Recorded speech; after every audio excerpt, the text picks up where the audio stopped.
ওকে, আমরা Python batch 1 এর 11তম ক্লাসের আলোচনা শুরু করছি। আজকে আমরা ফ্রন্ট এন্ড থেকে ডেটাবেজে ডাটা সেভ করা এবং ওই ডাটা কিভাবে আমরা আপডেট করতে পারি এবং সাথে সাথে রিডিরেক্ট কিভাবে করা যায়, এই বিষয়গুলো নিয়ে অ্যাকচুয়ালি কথা বলবো আমরা। তো আমরা আমাদের প্রজেক্টটা রান করে কি অবস্থায় আছে সেটা একটু দেখি। আমরা অষ্টম ক্লাসে ডেটাবেস নিয়ে কথা বলেছিলাম এবং অ্যাডমিনের মাধ্যমে পোস্টটা অ্যাডমিনে রেজিস্টার করা এবং সাথে সাথে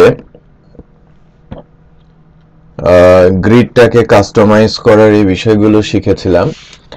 লাস্ট ক্লাসে আমরা কিভাবে সেভ করা ডাটাগুলো ফ্রন্ট এন্ডে ভিউ করতে হয় এবং সাথে সাথে টেমপ্লেটিং কনসেপ্টটা কিভাবে ইউআরএল এর মাধ্যমে আমার এইচটিএমএল ফাইলগুলো লোড হয়, এইচটিএমএল ফাইলের ভেতরে কনটেক্সট আকারে ডাটা বাইন্ড করা এবং ডেটাবেজের ডাটা তুলে এনে ডিসপ্লে করা এবং সাথে সাথে আইডি অনুযায়ী ডিটেলে যাওয়ার যে কনসেপ্ট সেটা আমরা দেখেছি। পাইথন manage.py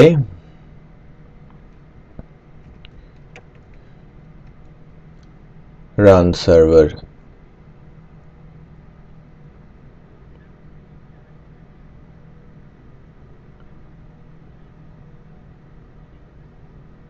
না, আপনি আইডি ধরেও আগাতে পারেন। হ্যাঁ, রাইট। আমি অ্যাকচুয়ালি এটা কোনো একটা প্রজেক্ট থেকে খুলি নাই, আমি প্রজেক্টের মধ্যে থেকে খুলি।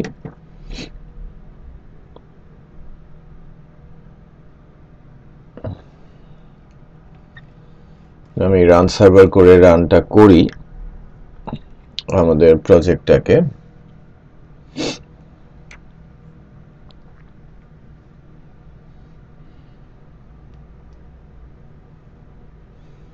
কি বলছে?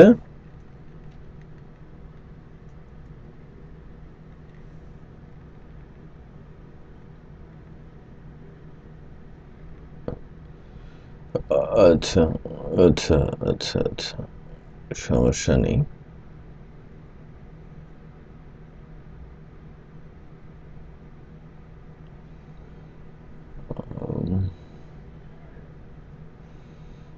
Just a minute.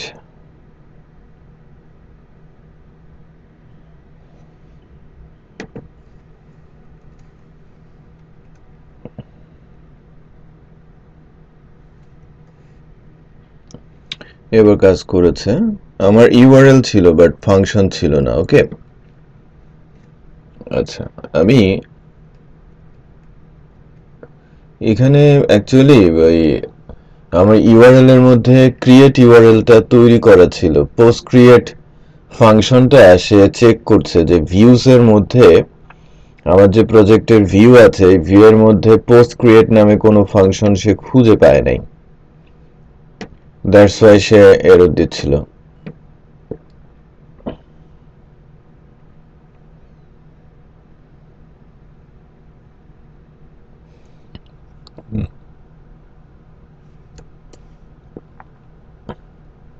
প্রাথমিক পেজটা নেই, এটা পেজ নট ফাউন্ড এই অবস্থায় থাক।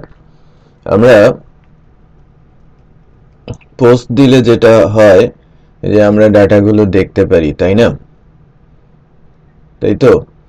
আর এখানে ক্লিক করলে আমরা ওই ডাটাগুলো পেয়ে যাই। তো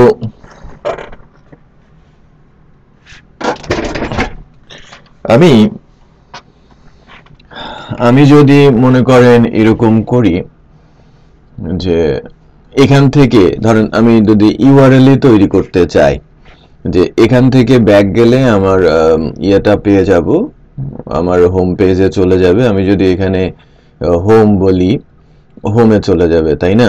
আবার যদি ব্যাক বলি, ব্যাকে চলে যাবে। তো আবার যদি এখানে আমি ক্রিয়েট বলি, নতুন একটা কিছু ক্রিয়েট হবে। সো সেরকম একটা ব্যবস্থা আমি তৈরি করার চেষ্টা করি। তো আমি যখন এখানে, হ্যাঁ, আমি ক্রুডিং বলতে, আমরা তো ক্রুডটা তো অ্যাডমিন প্যানেলে অটোমেটেড ক্রুড আমরা দেখেছি। ফ্রন্ট এন্ড থেকে আমরা কিভাবে ক্রুড করতে পারি। হুম তো আমাদের ফ্রন্ট এন্ড, সাইট ফ্রন্ট এন্ডেও তো আমাদের অনেক সময় প্রয়োজন পড়বে। রেজিস্ট্রেশন থেকে শুরু করে অনেক data insertion, data selection, edit ডিলেটের প্রয়োজন পড়বে। সেই পারপাস থেকে আজকে আমি ইনসার্ট এবং আপডেটের কাজটা দেখানোর চেষ্টা করব। ওকে, তো তো আমি লিঙ্কগুলো করি। এই যে অল পোস্ট এর ওপরে বা নিচে আমি একটা মেনু লিঙ্ক বানানোর চেষ্টা করি। যদিও মনে করেন আমি HTML ফরম্যাটে আগে যাই।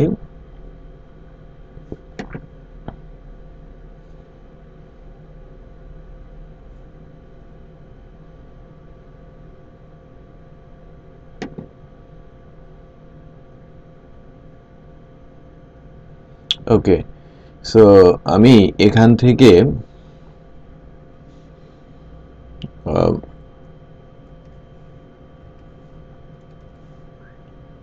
এখানে এসে মনে করেন আমি একটা অ্যাঙ্কর নিচ্ছি, হোম অ্যাঙ্কর, আর আরেকটা অ্যাঙ্কর নিচ্ছি ক্রিয়েট পোস্ট অ্যাঙ্কর। তো অ্যাঙ্কর কিভাবে তৈরি করতে হয় সেটাই যে এখান থেকে আমরা দেখেছিলাম, তাই না? হাইপারলিঙ্ক রেফারেন্সের মধ্যে আমরা যদি আমাদের রাউটটা দিয়ে দেই বা ইউআরএলটা দিয়ে দেই, দেন হয়। হাইপারলিঙ্ক রেফারেন্সে আমি মনে করেন যে এখানে তো আইডির দরকার নেই, জাস্ট পোস্ট যদি আমি বলি, সেক্ষেত্রে এটা ইন্ডেক্স থেকে হলো। সিমিলার এই কোডটাকে আমি, যেহেতু আমাদের আপাতত দুইটা পেজ আছে, দুইটা পেজেই দিলাম, এটা ম্যানুয়ালি চলতেছে। একটু যদি লোড দেই, একটু খেয়াল করেন যে হোম আর ক্রিয়েট পোস্ট দেখাচ্ছে। তো বেটার হচ্ছে এই পুরোটাকে একটা ডিভের মধ্যে দিয়ে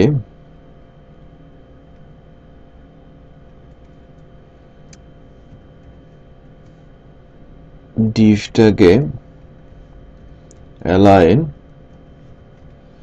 সেন্টারে দিয়ে দেওয়া।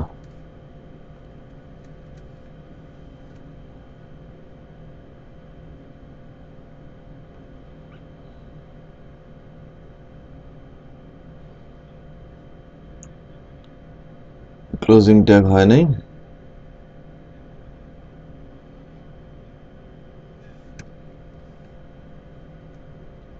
এবং এটা সম্ভবত ওখানে যাবেও না, এটা যাওয়ার কথাও না, কারণ হচ্ছে এটা তো ডিভ, এটা তো আর টেবিল না। যাই হোক, আমি যদি হোমে প্রেস করি তখন পোস্টের পরে পোস্ট বসে যাচ্ছে, তাই না?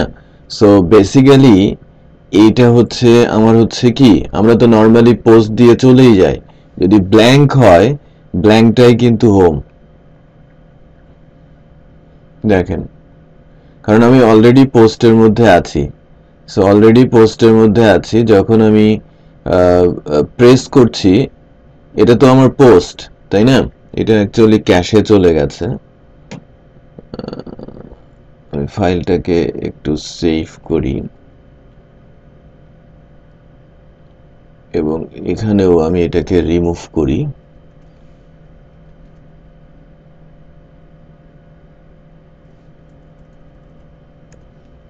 এই তো আমি যখন হোমে প্রেস করছি আমি কিন্তু হোমে আছি।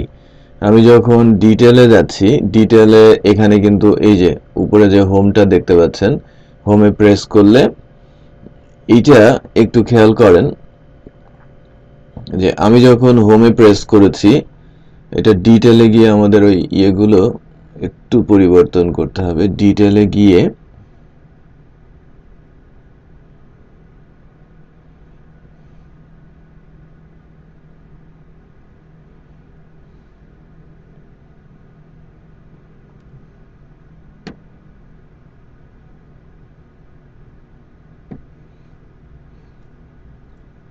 আমরা এই যে ইউআরএলটা, এটা অটোমেটিক সে পেয়ে যাচ্ছে। তো এখান থেকে আমি যদি বলি পোস্ট এস, আমি তো ডিটেলে আছি, it's not working from here. আমার এটা এই হাইপারলিংকটা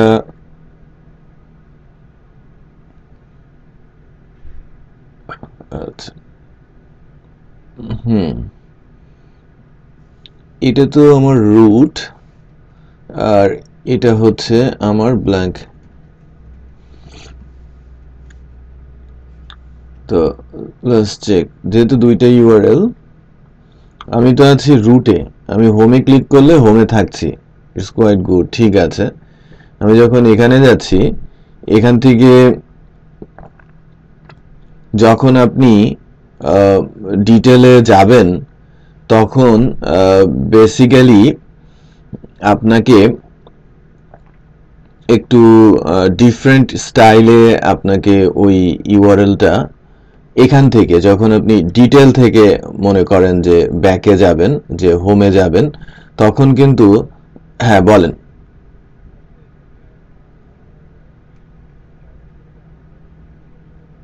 হ্যাঁ,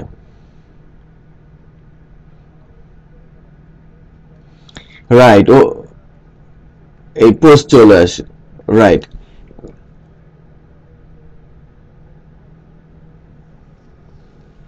রাইট, হ্যাঁ, ডিরেক্টরি সহ আমাকে পুরো পাথটা, এখানে ইউআরএল কিভাবে এখান থেকে রাইট করব সেই বিষয়টা আসবে। তো আমরা দেখেন একটা হাইপারলিংক করেছিলাম, এখান থেকে যদি আপনি দেখেন এই যে হাইপারলিংক রেফারেন্সে আমরা কিভাবে ডিটেলে যাচ্ছিলাম, এটা রুট থেকে যেহেতু আমরা যাচ্ছিলাম কোনো সমস্যা হচ্ছিল না। বাট যখন আমি ডিটেলে যাচ্ছি তখন কিন্তু এটার অর্থ হচ্ছে আমি ডিটেলে আছি, তারপরে কোনো কিছু যখন লিখছি তখন সেখানে চলে যাচ্ছি। সো এই বিষয়টা কিন্তু আমি আলোকপাত করছিলাম। সো এরপর একটু খেয়াল করেন, আমি যখন এই ক্রিয়েট থেকে যাওয়ার চেষ্টা করব,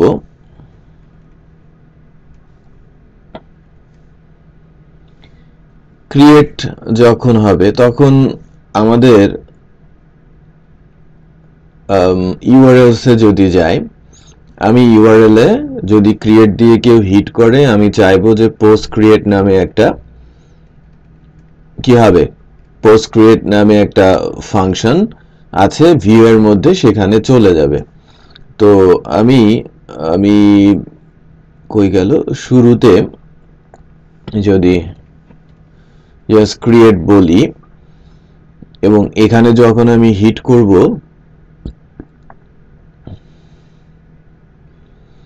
আমার ক্রিয়েটে এসে ভিউ এর মধ্যে পোস্ট ক্রিয়েট নামে একটা ফাংশন আমাকে তৈরি করতে হবে। পোস্ট ক্রিয়েট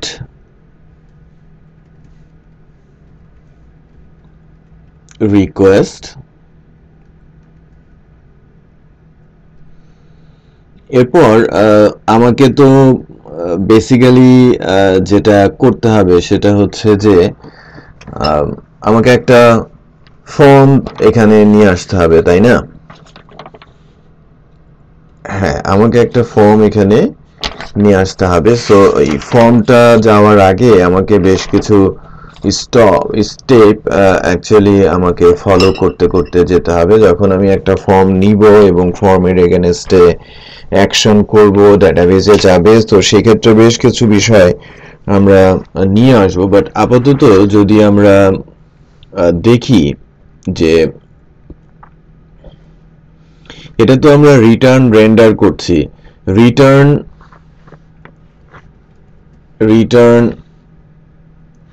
এইচটিটিপি রেসপন্সে আমরা গতদিন কি শিখেছিলাম? মনে করেন যে H1 এ আমি যদি বলি পোস্ট ক্রিয়েট, রাইট? তো সেই ক্ষেত্রে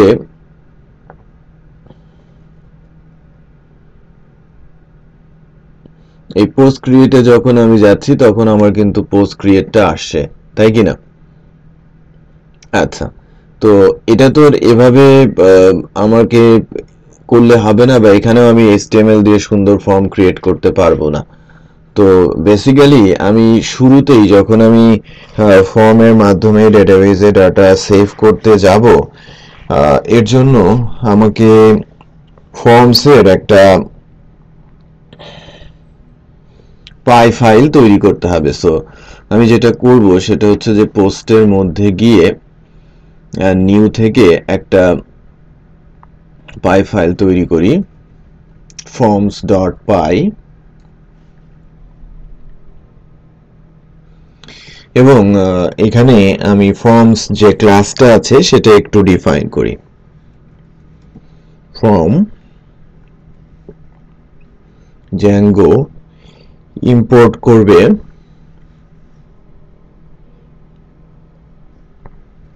ফর্মসকে, তারপর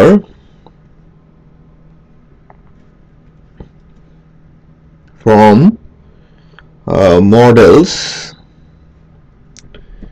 এটা ইম্পোর্ট করবে অ্যাকচুয়ালি আমাদের পোস্টকে, তাই না? যে পোস্ট নামে আমাদের একটা কি মডেল আছে না?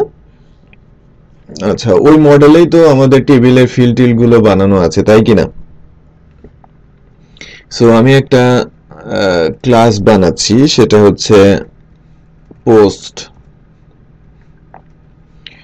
ফর্ম নামে, এবং সেটাকে আমি ফর্মস ডট একটা মডেল ফর্মের আন্ডারে দিয়ে দিচ্ছি, ঠিক আছে?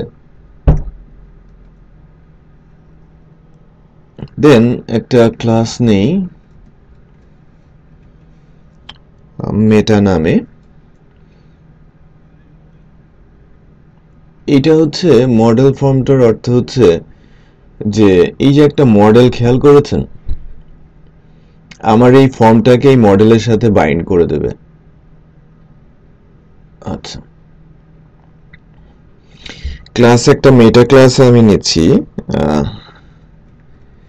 মডেল ইকুয়াল, আমার যে মডেলটার নাম সেটা হচ্ছে যে পোস্ট মডেল। এবার আমি ফিল্ডস গুলো আমি নিয়ে নিচ্ছি, যে আমি ফর্মে কয়টা ফিল্ড রাখবো। হ্যাঁ, আমার ফর্মে যখন আমি কোনো পোস্ট দিচ্ছি ওখানে কয়টা ফিল্ড থাকে?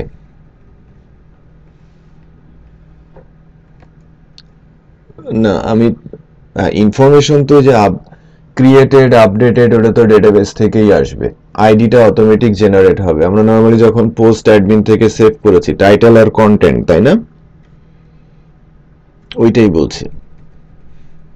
জায়েদ, হ্যাঁ শুনতে পাচ্ছেন? সো আমি একটা ফর্মস মডেল ক্রিয়েট করলাম, ওকে? তো ফর্মস মডেলটা যখন আমি ক্রিয়েট করেছি তখন বেসিক্যালি আমি যদি ভিউয়ে যাই, আমি এখান থেকে বলতে পারি যে আমি একটা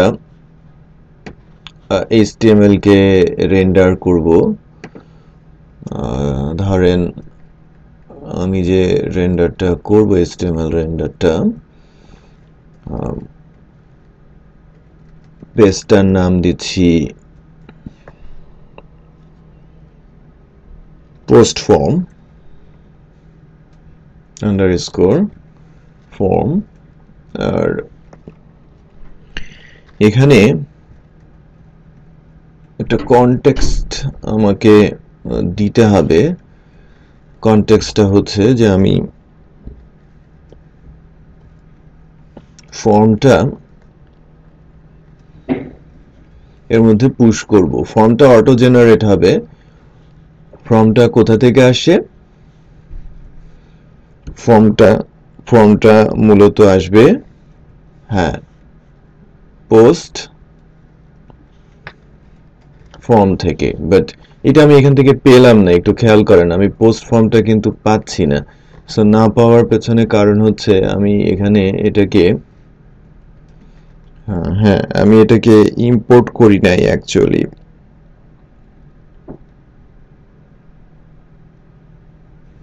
But forms import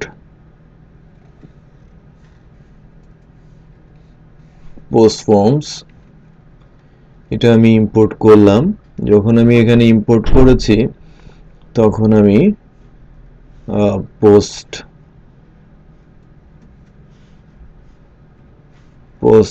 যে ফর্মটা সেটা আমি পেলাম, এবং এটা মূলত ক্লাস আকারে পেলাম, রাইট? আমার কারণ পোস্ট ফর্ম নামে আমার ক্লাস আছে।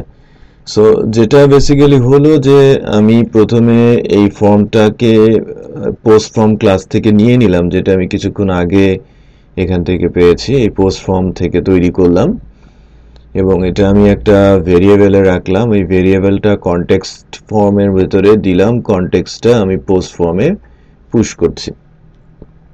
এখন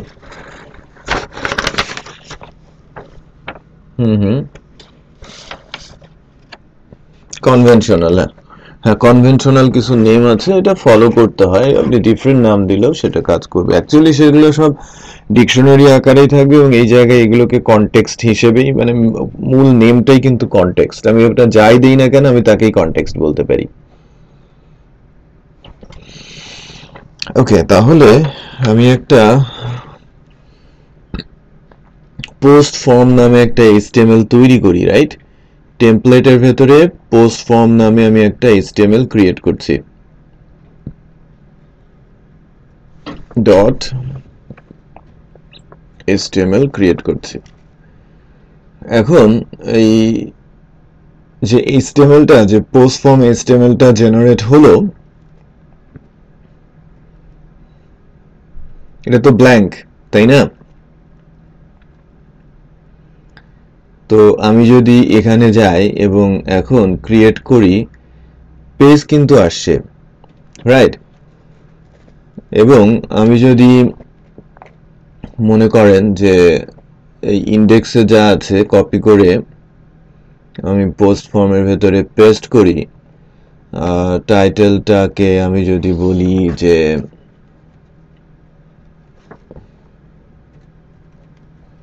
ক্রিয়েট পোস্ট,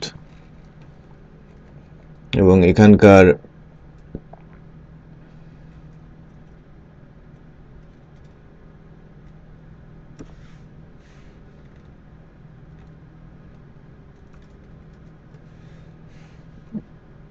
এই জায়গায় আমি যদি বলি ক্রিয়েট পোস্ট, তাহলে একটু খেয়াল করেন ক্রিয়েট পোস্টের পেজটা আমি পাচ্ছি, রাইট? খেয়াল করেছেন তো? এবার যেটা করব সেটা হচ্ছে যে আমাকে তো ফর্মটা এখানে বাইন্ড করতে হবে, তাই না? সো আমি একটা ডিভ এর মতো নেই,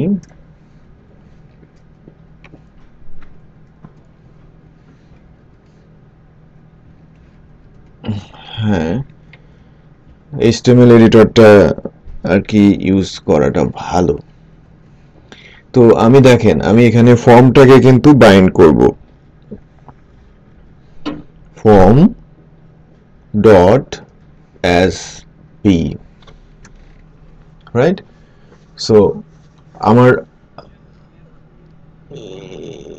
এটা অ্যাকচুয়ালি একটা অ্যালাই সেট করে দেওয়া, আর এই ফর্মটা হচ্ছে ওই যে কনটেক্সট থেকে যেটাকে আমি নিয়ে আসলাম। ওকে, সো জায়েদ বুঝতে পেরেছেন কিনা? এখানে দেখেন আমার ওই ফর্মটা টেক্সট, হ্যাঁ, হুম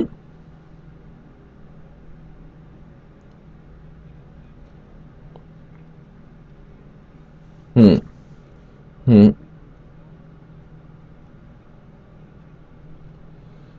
এই ফর্মটা সে পেয়েছে যে এখান থেকে ভিউজ এর মধ্যে দেখেন, ভিউজ এর মধ্যে আমি এই যে পোস্ট ফর্মটা নিলাম না, ফর্ম আকারে তার কাছ থেকে নিয়ে নিলাম, আর এই যে একটা ফর্ম ডট পাই তৈরি করলাম পোস্ট ফর্ম, রাইট?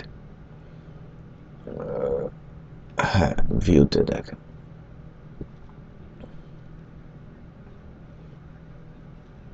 রাইট, এইটা কোটেশনের মধ্যে এটা নিয়েছে, কারণ আমি এখানে আপনার নামও দিতে পারি এবং আপনার নামটাই তখন আমাকে এখানে বসাতে হবে। ঠিক আছে? সো সো আমি আবারও রিপিট করছি, যখনই আমরা কোনো একটা, আমরা তো লিঙ্ক কিভাবে করতে হয় সেটা যে এখান থেকে মানে রুট লিঙ্ক আমরা এখন পর্যন্ত যেটা দেখেছি রুট লিঙ্ক, যে ইন্ডেক্স থেকে যদি আমি দেখি যে ইন্ডেক্স থেকে জাস্ট আমি যদি ক্রিয়েট বলি, ক্রিয়েট এ ক্লিক করলে ক্রিয়েট অ্যালাইসে যাচ্ছে। নর্মালি তো ওপেন হয় হচ্ছে প্রজেক্টের ইউআরএল। সো প্রজেক্ট ইউআরএল যখনই দেখছে যে আমরা পোস্টের মধ্যে আছি, সে আমাকে পোস্ট ইউআরএল এ নিয়ে যাচ্ছে। সো পোস্ট ইউআরএল এ যখন আমি যাচ্ছি, তখন এখান থেকে যেটা আমি দেখতে পাচ্ছি যে ক্রিয়েট করলেই পোস্ট ক্রিয়েট নামে যে ফাংশনটা আছে, হ্যাঁ হ্যাঁ, আচ্ছা আচ্ছা,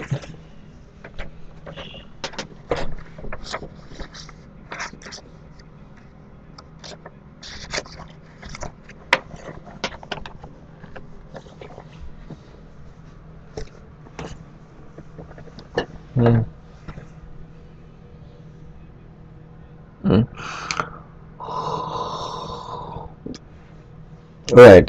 সেই শুরুতে যাবে হচ্ছে এখানে এই যে মূল যে ইউআরএলটা আছে, নিউ জ্যাঙ্গো যে ইউআরএল, যেহেতু আমি পোস্টে আছি সে আমাকে পোস্টের ইউআরএল এ পাঠিয়ে দেবে।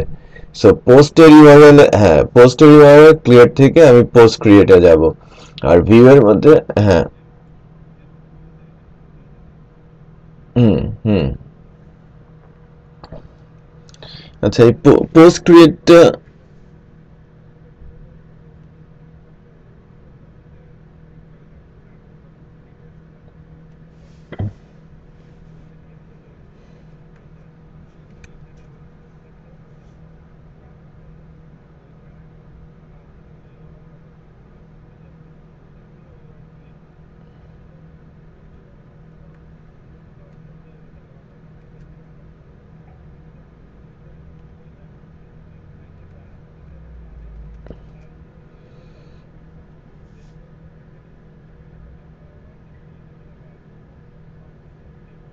না ওইটা আমি আস্তে আস্তে যাব, ওভাবে যাব, আমি ইউআরএল কনসেপ্টেও যাব। হ্যাঁ, রাইট, রাইট, হুম হুম, আচ্ছা এখানে এখানে এখনো আমাদের একটা এরর শো করছে যে undefined variable from import post create.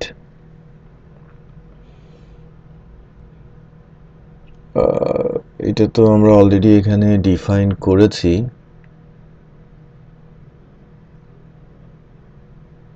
সেভও তো করা হয়েছে।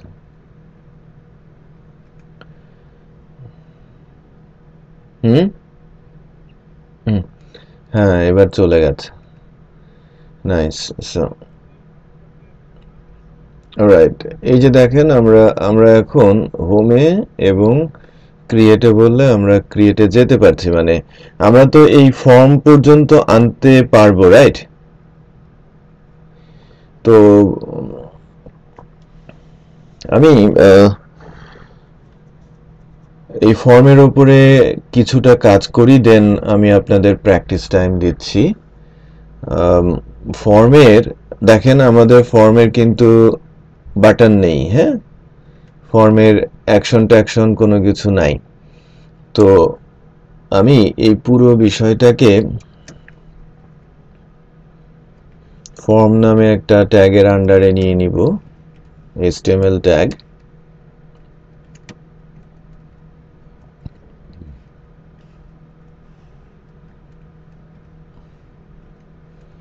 ওকে, সো এরপর এখানে আমি যদি বলি যে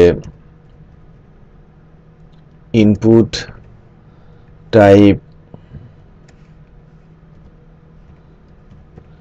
সাবমিট ভ্যালু ক্রিয়েট পোস্ট, তাহলে একটা সেভ করে আমি যদি যাই তাহলে এখানে ক্রিয়েট পোস্ট একটা বাটনও তৈরি হয়েছে, রাইট? সো আমি যখন, এটা তো HTML এলিমেন্ট, সেখানে কোনো একটা ভ্যালু আমাকে পুট করতে বলছে, রাইট? এখানে আমাকে কোনো একটা ভ্যালু সে কিন্তু অটোমেটিকই দিতে বলছে। এটা অ্যাকচুয়ালি হ্যাঁ, অ্যাকচুয়ালি ডিফল্ট যখন জেনারেটেড হয় কোডগুলো, সেটা HTML এন্ডের রিকোয়ার্ড দিয়েই হয়, এটা ফর্মের অনুযায়ী, ঠিক আছে? সো সার্ভার সাইডে ভ্যালিডেশন কিভাবে দিতে হয় সেটাও আমরা দেখবো আর কি।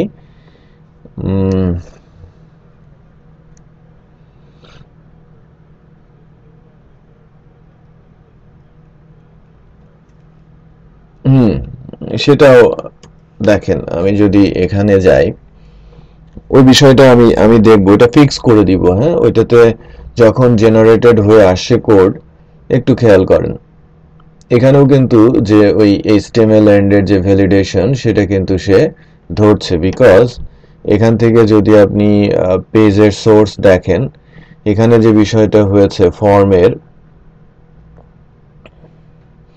এই যে রিকোয়ার্ড হয়ে গেছে, রাইট? একটু খেয়াল করেছেন যে রিকোয়ার্ড যে অ্যাট্রিবিউটটা, সেই অ্যাট্রিবিউটটা এখানে বসেছে। সো এটা আমি হ্যাঁ সলিউশন দিব। আচ্ছা, তো আমাদের যে ফর্মটা হলো, ফর্মের এগেনস্টে আমি কিন্তু একটা সাবমিট বাটন দিলাম, আর এখানে যখনই আপনি ডাটা দিয়ে ধরেন এই যে সাবমিট করছেন, এই যে টাইটেলটা যাচ্ছে একটা ভ্যালু, কন্টেন্ট যাচ্ছে ভ্যালু, এটা মূলত কি ধরনের মেথড? গেট মেথড, তাই না? হ্যাঁ, HTML এর গেট মেথড আর কি, মানে ফর্মের গেট মেথড। সো এর জন্য আমরা মেথড এখানে, হ্যাঁ মেথড এখানে আমি সেট করে দিতে পারি, ধরেন আমি পোস্ট মেথড দিচ্ছি, আর এখানে অ্যাকশনটা বলে দিতে হয়। অ্যাকশনটা হচ্ছে স্পেসিফিক, অথবা আমি যে অ্যাকশনটা করতে চাচ্ছি, যে পোস্ট ক্রিয়েট বলেছি, সেই পোস্ট ক্রিয়েটেই আমি যাব। সো সেখানেই যদি আমি পোস্টটা ধরেন সেভ করতে চাচ্ছি, যে আমরা একটা ভিউ লিখেছি, রাইট? এই যে পোস্ট ক্রিয়েট, হ্যাঁ, এখানেই যদি আমি মনে করেন যে সেভ করতে যাই, তখন অ্যাকশনে ব্ল্যাঙ্ক রাখলেও চলে, রাইট? কারণ আমি ওই ফাংশন দিয়ে কিন্তু এই পেজে আসছি, that means same URL. So same URL আমি এখানে পুট করব না। আমি যখন ধরেন আমি পেজ ফর্ম যেটা দিয়ে সাবমিট করে, ফর্ম যেটা যে ফাংশনের মাধ্যমে শো করছে, একই ফাংশন যখন আমাকে সেভ করাবে, তখন কিন্তু বেসিক্যালি অ্যাকশনের মধ্যে আলাদা করে ওই ফাংশনকে মেনশন করার কোনো দরকার নেই। ক্লিয়ার?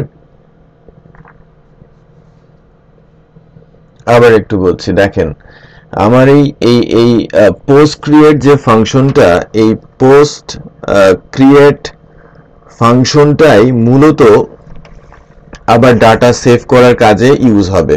রিপিট করছি, যে ফাংশন দিয়ে আমার এই পেজটা আসে, ভিউটা আসে, আমি যখন ক্রিয়েট পোস্ট বলবো, সেই সেম ফাংশনটাই আমি ইউজ করে ডাটা সেভ করব। সো সেই ক্ষেত্রে আপনি ডিফারেন্ট ফাংশন ইউজ করতে পারেন, বাট নর্মালি পাইথন এভাবেই সাজেস্ট করে যে কোড কমিয়ে ফেলা, কারণ আমরা তো একটা ভিউ এর জন্য, একটা সেভের জন্য ইউজ করে থাকি, সেখানে রিডিউস হয়ে যাচ্ছে। যেমন আমরা এডিটের সময়, যে এডিটের সময়ও কিন্তু আমরা আপডেটের জন্য জাস্ট একটা ফাংশন লিখবো, আবার যখন ভিউ করব তখন এই ডিটেলটাকেই আমি ইউজ করব, রাইট? এই ডিটেল পেজটাকেই আমি ইউজ করব। মানে আমাকে আলাদা করে আবার এডিটের জন্য ভিউ ক্রিয়েট করতে হবে না, এইচটিএমএল ফাইল আলাদা করে ক্রিয়েট করতে হবে না। ঠিক আছে? আমি এটাই আবার এডিটের জন্য ইউজ করব। বুঝতে পেরেছেন? আমার যে পোস্ট ফর্ম নামে যে ফর্মটা আমার কাছে আসলো, এটা দিয়ে আমি সেভও করতে পারবো, এটা দিয়ে আমি আপডেটও করতে পারবো। মানে কোড রিইউজ করা, মানে আমি অনেক কোডই কম, মানে পিএইচপি তে যাদের এক্সপিরিয়েন্স আছে তারা হয়তো মনে করছেন যে প্রত্যেকের জন্য আলাদা আলাদা ভিউ ক্রিয়েট করতে, তো এখানে তো সেটা হচ্ছে না। এখানে কিছুটা মানে একটু ডিফারেন্ট, এটা একটু মানে ল্যাঙ্গুয়েস্টিক ইয়েগুলো তো আপনাকে ইয়ে করতেই হবে। হুম হুম এবার এবার একটু যদি আমরা বলি যে আমরা অ্যাকশন দিয়েছি, অ্যাকশনটা দিয়েছি আমরা আমাদের এইচটিএমএল এর ভেতরে অ্যাকশন দিয়েছি, একটু খেয়াল করেন অ্যাকশন দিয়েছি। এবার এটাকে এখান থেকে যদি আমি ক্রিয়েট বলি, ডাটা দিলাম, আচ্ছা এটা সেভ হয় নাই আমার যে এইচটিএমএলটা, আমার মেথড, আচ্ছা এটা তো মেথড পোস্ট আর অ্যাকশন, সো মেথডের স্পেলিংটা ভুল ছিল।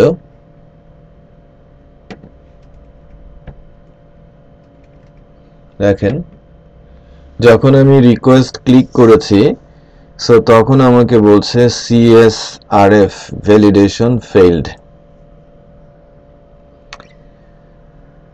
সো এটাও, হ্যাঁ এখানেও CSRF আছে। সো সিকিউরিটির জন্য, ফর সিকিউরিটি রিজন আমাকে CSRF অ্যাড করতে হবে ফর্মে, আদারওয়াইজ ওই ফর্মটা সিকিউর হবে না ডেটাবেজে ডাটা বাইন্ড করার জন্য।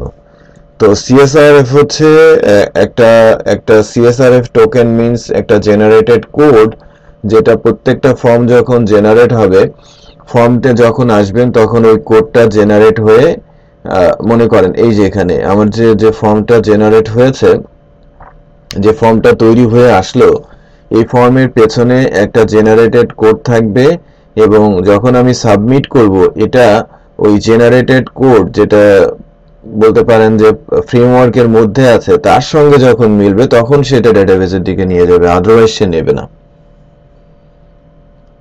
ফর সিকিউরিটি রিজন এটা করা হয়েছে। রিপিট করছি, মনে করেন যখন এই ফর্মটা জেনারেট হবে, আমি CSRF টোকেন ফাংশনটা ইউজ করলেই এই ফর্মের বিহাইন্ডে একটা আইডি জেনারেট হবে, একটা এনক্রিপ্টেড আইডি, এবং এই আইডিটা ফর্মে থাকবে, সাথে সাথে ওই CSRF কোড ডেটাবেসের ভেতরেও জ্যাঙ্গো রেখে দেবে। যখনই এই ফর্মটা সাবমিট হবে, সে এই ফর্মের বিহাইন্ডে যে কোডটা আছে এবং তার জেনারেটেড কোড, তার কোডের ভেতরে এবং ডেটাবেসে যেখানে আছে তার সঙ্গে সে ম্যাচ করিয়ে দেন সে ফর্মটাকে বলবে যে না এটা ভ্যালিড ফর্ম।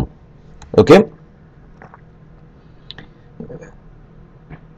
হ্যাঁ এটা মনে করেন যে অনেক অনেক সময় অনেক স্ক্রিপ্টিং এর মাধ্যমে ফর্মকে সাবমিট করে দেওয়া যায়, এরকম সাবমিট বাটন প্রেস না করেও সাবমিট করা যায়। ঠিক আছে, আর যদি আমি সিকিউরিটি এনশিওর না করি, সো ভ্যালিডেশন ব্রেক করে ফেলা যায়। ওকে, হ্যাকাররা ভ্যালিডেশন ব্রেক করে ফর্ম সাবমিট করে আপনার ডেটাবেস ভারী করবে, অথবা যে কোনো ডাটা সে তুলে দিতে পারবে আপনার ডেটাবেসে, আপনার কোডের ভেতরে ফাইল ঢুকিয়ে দিতে পারবে। বুঝতে পেরেছি?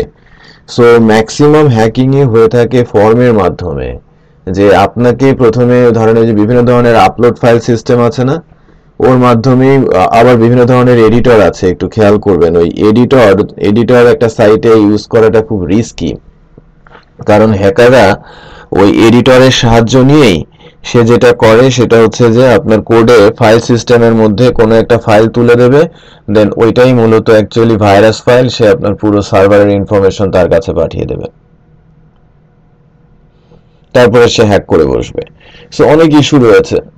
হুম প্রিভেন্ট করবে, কারণ ফর্মটা তো সাবমিটই নেবে না। ফর্মটা তো না মিললে তো সে আইডির সাথে, তার আইডির সাথে না মিললে তো সেটাকে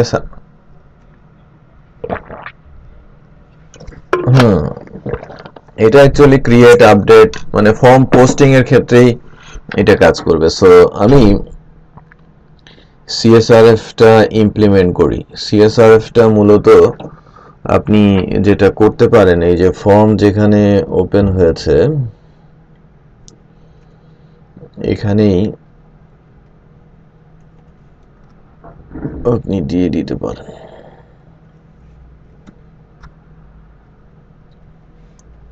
CSRF টোকেন।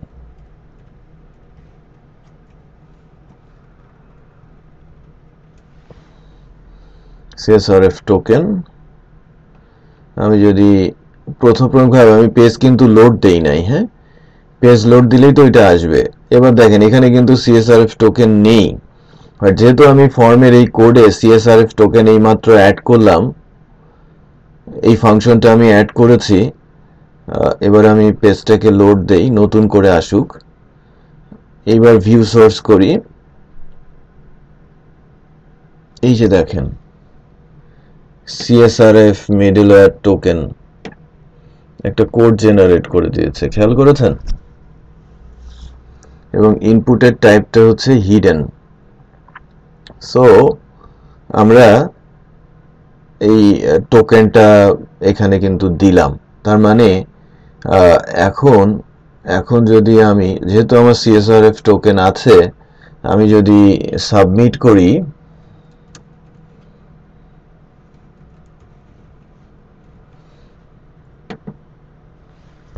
কোনো এরর কিন্তু নেই, আছে কোনো এরর নেই। তো দ্যাট মিনস এখন পর্যন্ত যে প্রসেসটা সেটা ঠিক আছে, সাবমিট হয়ে গেছে, এবং এটা আমরা ধরে দেখতেও পারবো যে লাইক আপনি যদি এখান থেকে দেখেন, সো কোনো কিছু কিন্তু এখানে আপাতত দেখা যাচ্ছে না, বা আমি দেখতেও চাইনি। তো আমরা অ্যাকচুয়ালি ফর্মটা এই পর্যন্ত নিয়ে আসার চেষ্টা করি দুইজনই। দেখেন আমি আলোচনায় একটু ব্যাক ট্র্যাকে যাচ্ছি, কারণ ভিডিওটা একটু পজ অবস্থায় ছিল। আমি জাস্ট পরবর্তীতে যেটা বেশ কিছু জিনিস তো আমি দেখালাম, আমি একটু ব্যাক করি। হ্যাঁ,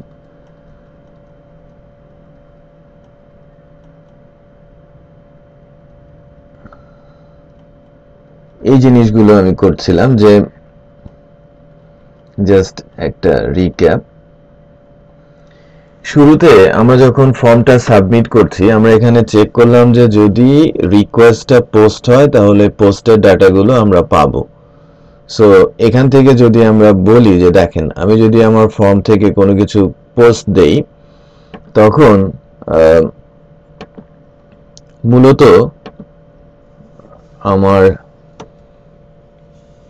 এখানে দেখেন কন্টেন্টে নিউ পোস্ট আর টাইটেলের মধ্যে নিউ আসে। তারপর আমি আরেকটা জিনিস দেখিয়েছি, সেটা হচ্ছে যে আমি যদি স্পেসিফিক কোনো ফিল্ডের ভ্যালু ধরেন দেখতে চাচ্ছি, টাইটেল এবং কন্টেন্ট, সেটাও আমি এখান থেকে নিতে পারছি।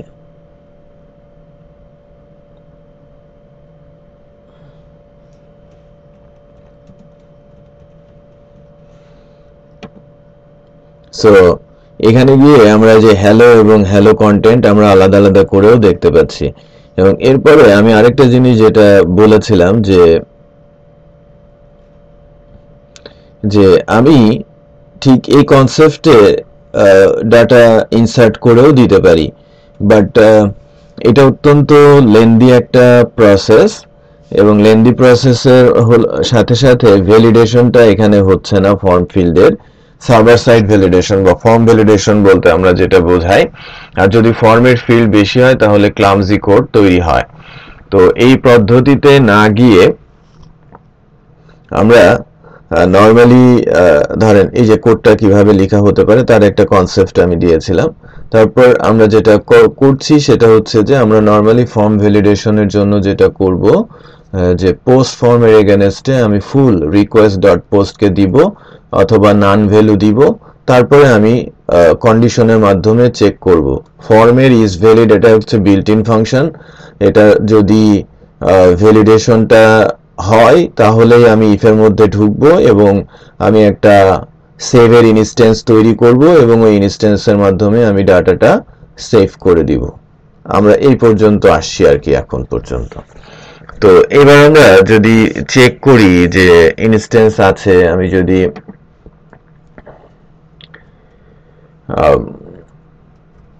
নিউ পোস্ট নিউ কন্টেন্ট আমি যদি ক্লিক করি, ঠিক আছে, ক্লিক করেছি, আমি যদি ব্যাকে যাই,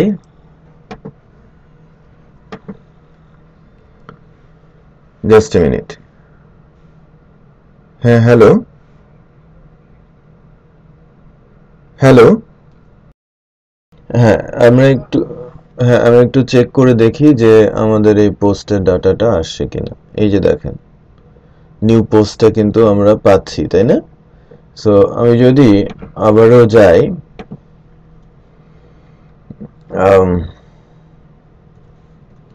নিউ পোস্ট 7 পোস্ট কন্টেন্ট 7, আমি যদি ব্যাক করি, মনে করেন আমি এই যে পোস্ট 7টা দেখতে পাচ্ছি এবং আমি তার ডিটেলে যেতে পারছি। খেয়াল করেছেন যে আমি এটা ডাটাবেজের ভেতরে দিতে পারছি এবং আমার ডাটাবেজেও ডাটাটা রয়েছে। সো সো বাট এখানে দেখি আমার আই ব্রাউজারটাতে, দেখেন আই ব্রাউজারে যদি ক্লায়েন্ট রিলেটেড যে ভ্যালিডেশনটা এটা যদি না থাকে তাহলে সার্ভার ভ্যালিডেশনটা আমরা দেখাতে পারবো।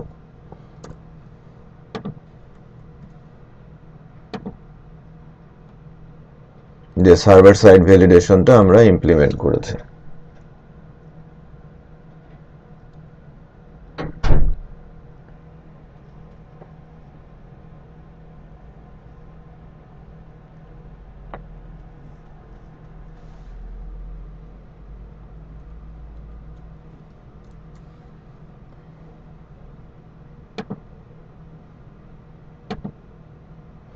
এখানেও HTML ভ্যালিডেশন রয়েছে। সো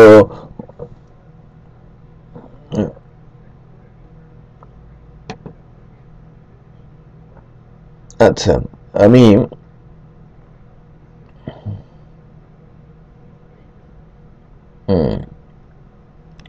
ইন্সপেক্ট করি, তাহলে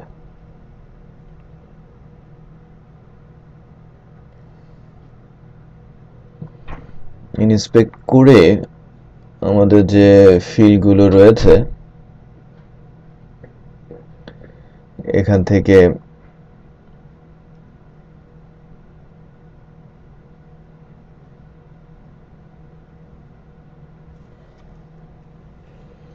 আমি একটা রিকোয়ার্ড তুলেছি আর একটা রিকোয়ার্ড উঠিয়ে দেই। সো এবার একটু খেয়াল করেন, এখানে এই যে this field is required, this field is required, আমি বুঝতে পেরেছি। দেন আমি যদি এখানে হিট করি, আমাকে কিন্তু এই যে আবার কিন্তু ওই HTML ভ্যালিডেশন যেহেতু লোড হয়ে গেছে, সে ভ্যালিডেশনটা ধরেছে।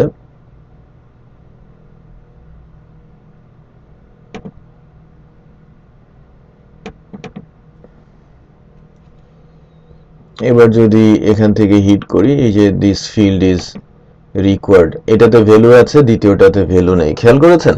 তার মানে আমার এখানে একটা সার্ভার সাইড ভ্যালিডেশনও ইমপ্লিমেন্ট করা গেছে। তো এটা হয়েছে মূলত সবগুলো পার্টিকুলার ফিল্ড ভ্যালিডেশন করার জন্য ইজ ভ্যালিডেই আমি ইনস্ট্যান্সটা ক্রিয়েট করে তার ভেতরে আমি এটা ইমপ্লিমেন্ট করার চেষ্টা করেছি। সো ফ্রন্ট এন্ডের মাধ্যমে আমরা কিভাবে ডেটাবেজের ভেতরে ডাটা দিতে পারবো সেটা তো আমরা বুঝতে পারলাম, রাইট? আচ্ছা, হ্যাঁ বলেন।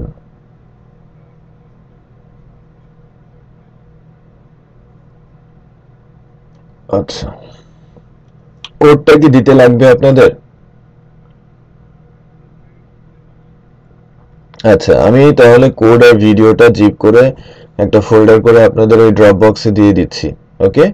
আর অনিক, তারপরে হ্যালো,